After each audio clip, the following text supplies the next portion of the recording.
కోదాడ పట్టణానికి సంబంధించిన దళిత మాదిగ యువకుడు కర్ల రాజేష్ మృతికి పూర్తి బాధ్యుడు కారకుడు చిలుకూరు ఎస్ఐ సురేష్ రెడ్డి. ఆయనను తప్పించడం కోసం డిఎస్పి రెడ్డి సామాజిక వర్గం సంబంధించిన వ్యక్తే ఆయనను తప్పించే ప్రయత్నం చేయడం, అందుకు అనుగుణంగా స్థానిక రాజకీయ నాయకత్వం కూడా నిందితుడిని కాపాడే ప్రయత్నం చేయడమే ఈ కోదాడలో జరిగిన పరిస్థితులకు అసలు కారణంగా మిగిలింది. మేము స్పష్టం చేస్తున్నాం, చిలుకూరు ఎస్ఐ సురేష్ రెడ్డి కర్ల రాజేష్ మీద ఎలాంటి కేసు నమోదు కాకముందే ఆయనను 4వ తారీఖు నాడే స్టేషన్కి పిలిపించి చిత్రహింసలు పెట్టి కుటుంబ సభ్యులు కోరడం మేరకు ఆ రాత్రికి పంపినట్టే చేసి తెల్లారి 5వ తారీఖు నుంచి Chilukur police station, Kodad police స్టేషన్లోనే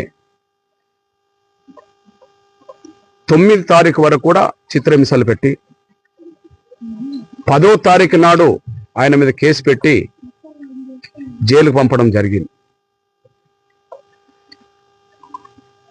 ఏ కేసు అయితే ఆయన మీద నమోదు చేశారో ఫిర్యాదుదారుడు ఎవరైతే ఉన్నారో ఆ ఫిర్యాదుదారుడు చౌదరి వర్గం సంబంధించిన వ్యక్తి. అతను ఫిర్యాదు చేసినట్టుగానే 8వ తారీఖు నాడు కేసు నమోదైంది. 8వ తారీఖు నాడు ఫిర్యాదు చేసే కేసు నమోదవుతే అంతకుముందు 4వ తారీఖు నుంచే ఆయనను పిలిపించడం, 5 నుంచి 9వ తారీఖు వరకు 10వ తారీఖు నాడు కోర్టుకు హాజరుపరిచేంత వరకు ఆయన చిత్రహింసలు పెట్టడం వల్లనే ఆయన జైల్లోనే అనారోగ్యానికి గురై అక్కడి నుండి హాస్పిటల్ పాలి హాస్పిటల్లో చనిపోవడం జరిగింది. దీనికి ముమ్మాటికి చిలుకూరు ఎస్ఐ అక్కడ కానిస్టేబుల్ పెట్టిన చిత్రహింసల వల్లనే ఆయన అనారోగ్యానికి గురైండు. ఎలాంటి కేసు నమోదు కాకముందే ఆయనను చిత్రహింసలు పెట్టారు, పోలీస్ స్టేషన్లో పెట్టారు. దీని మీద పూర్తి స్థాయిలో సమగ్రమైన విచారణ జరగాలి. సమగ్రమైన విచారణ అనేది కనీసం హైకోర్టు రిటైర్డ్ జడ్జితోటన్నా జరగాలి. హైకోర్టు రిటైర్డ్ జడ్జితో కేసు పట్ల, ఈ కర్ల రాజేష్ మృతి పట్ల విచారణ జరగగలిగితే ఖచ్చితంగా దోషులైన చిలుకూరు ఎస్ఐ నుంచి మొదలుకుంటే దీనికి బాధ్యులైన పోలీసుల మీద ఖచ్చితంగా చట్టపరమైన చర్యలు తీసుకోవడానికి అవకాశం ఉన్నది. ఇప్పటికే ఆయన బాధ్యుడు, ఖచ్చితంగా మృతికి కారకుడైన చిలుకూరు ఎస్ఐ మీద కుటుంబ సభ్యులు 17-18 ఉదయమే కేసు పెట్టడం జరిగింది.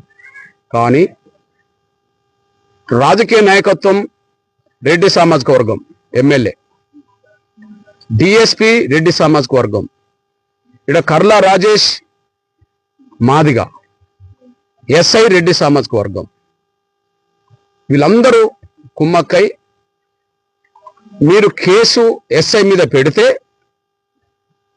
ఖచ్చితంగా ఆయన సస్పెండ్ అవుతే మీకు డబ్బులు రావని, మీకు ఉద్యోగం రాదని, మీరు కేసును వదులుకుంటేనే మీకు పోలీసుల ద్వారా ఒక 8 లక్షల డబ్బులు ఇస్తామని, ఒక అవుట్సోర్సింగ్ ఉద్యోగం ఇస్తామని చెప్పి వాళ్ళని నమ్మించి ఎస్ఐ మీద కేసు లేకుండా చేసుకోవడం కోసం అన్ని ప్రయత్నాలు చేయడం జరిగింది. ఏ ఆర్డీఓనైతే ఇల్లు కట్టిస్తాం, ఇతరాత్ర సదుపాయాలు కల్పిస్తామన్నారో, కర్ల రాజేష్ మృతికి కారకుడు ఎస్ఐని తేలితే ఆటోమేటిక్గా 306 పడితే, ఎస్సీ ఎస్టీ యాక్ట్ పడితే, ఎస్సీ ఎస్టీ యాక్ట్ పరిధిలోనే ఖచ్చితంగా ప్రభుత్వ ఉద్యోగం వస్తుంది. అవుట్సోర్సింగ్ ఏంటిది, ప్రభుత్వ ఉద్యోగమే వస్తుంది. ఏ 8 లక్షలు అయితే ఇప్పుడు పోలీసులు ఒప్పుకున్నారని, దయాదక్షిణ వల్ల ఒప్పుకున్నారని వాళ్ళు భావిస్తున్నారో, 8 లక్షలు ఎందుకు ఒప్పుకున్నారు? 20 లక్షలు ఒప్పుకోవాలి కదా. అంటే 8 లక్షలు ఎందుకు ఒప్పుకున్నారంటే ఎస్సీ ఎస్టీ యాక్ట్ నమోదవుతే ఆటోమేటిక్గా 8 లక్షలు ఆటోమేటిక్ వస్తాయి కాబట్టి ఆ 8 లక్షలు ఒప్పుకోవడానికి దారి తీసిందని మేము భావించుకోవాల్సి వస్తాను. ఇక అవుట్ సోర్సింగ్ ఉద్యోగం అవసరం లేదు, ప్రభుత్వ ఉద్యోగమే రావడానికి అవకాశం ఉన్నది. అంటే అమాయకులైన మా దళిత వర్గాలని చంపినోళ్ళు తప్పించుకోవడానికి డబ్బులు ఆశ చూపెట్టడం, ఒక అవుట్ సోర్సింగ్ ఉద్యోగం ఆశ చూపెట్టడం చూస్తే మా ప్రాణాల విలువ 8 లక్షలు అయిపోయింది. మా ప్రాణాల విలువ అవుట్ సోర్సింగ్ ఉద్యోగం అయిపోయింది. మా ప్రాణాల విలువ ఒక ఇల్లు అయిపోయింది.